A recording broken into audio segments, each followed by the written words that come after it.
Hello, my name is Fei. Hello, my name is Ian. So allow me to introduce myself.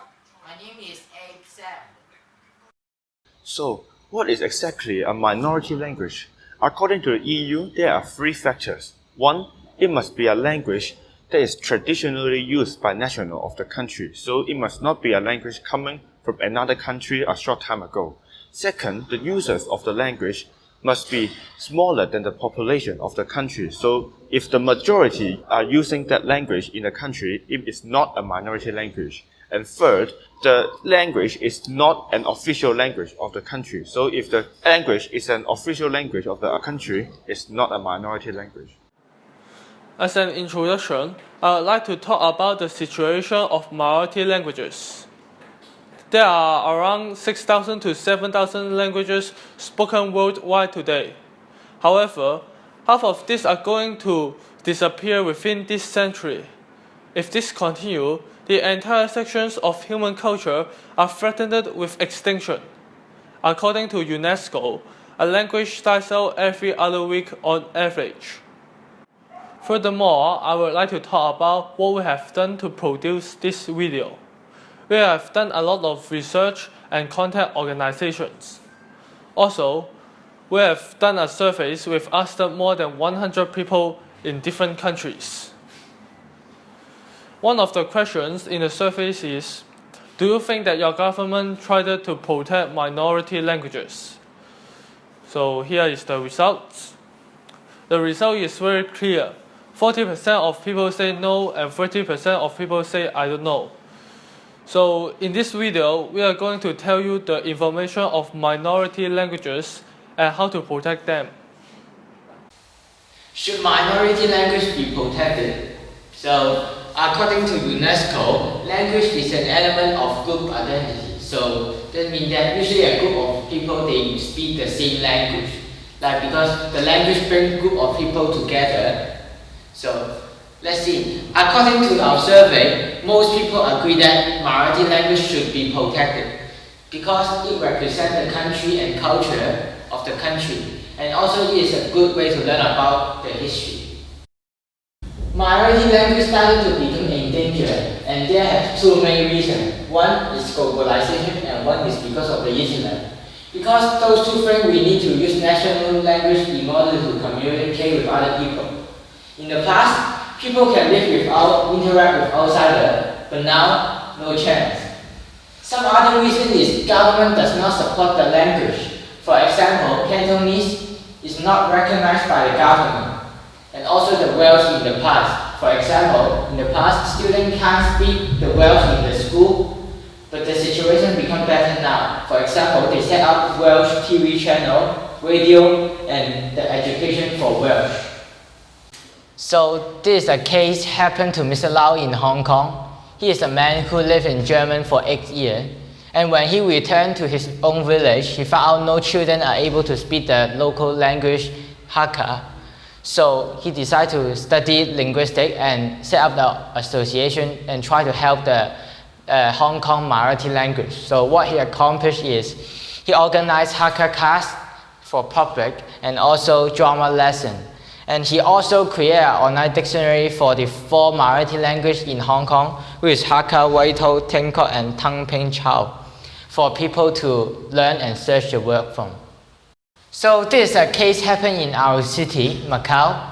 Starting from the year 2000, many local schools start to put their main focus in the language Mandarin instead of our local language Cantonese. So this causes many local students and even some teachers can't pronounce Cantonese correctly. So because of the lack of Cantonese education, people always mix the pronunciation of Mandarin and Cantonese together. So, this organization, known as the Welsh Language Society, is the main campaign group of the Welsh language. It aims to promote and protect the Welsh language by protesting peacefully.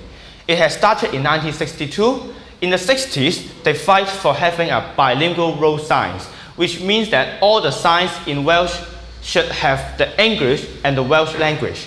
In the 70s, they fight for having a Welsh TV channel. And from the 80s onwards, they fight for laws for the protection of the Welsh language.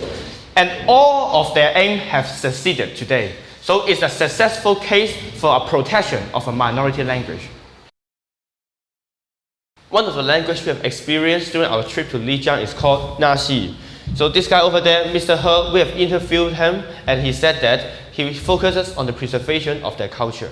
For example, he has classes for the younger generation on traditional instrument as well as the language Naxi. So for the language Naxi, they focus on the spoken form because it's easier for them to learn and they learn it in the form of pinyin. So the written form called Dongba scripture is too complicated for them to learn. Due to the language policy, students are not allowed to speak the Naxi language during lessons. Even though most of them know how to speak, they are taught by their parents and they say they wanted to have classes in school. So what are some of the consequences of not protecting minority languages? First, loss of cultural information. Languages is always a piece of human culture. Second, loss of history of the country. For example, if that language is lost, people from the next generation may not be able to understand what we have written. Third, loss of cultural identity. So languages is always a big element of uniting people together. Fourth, speakers suffer from persecution in the past. For example, UK government in the past strongly discouraged the use of Welsh, so now it's protected.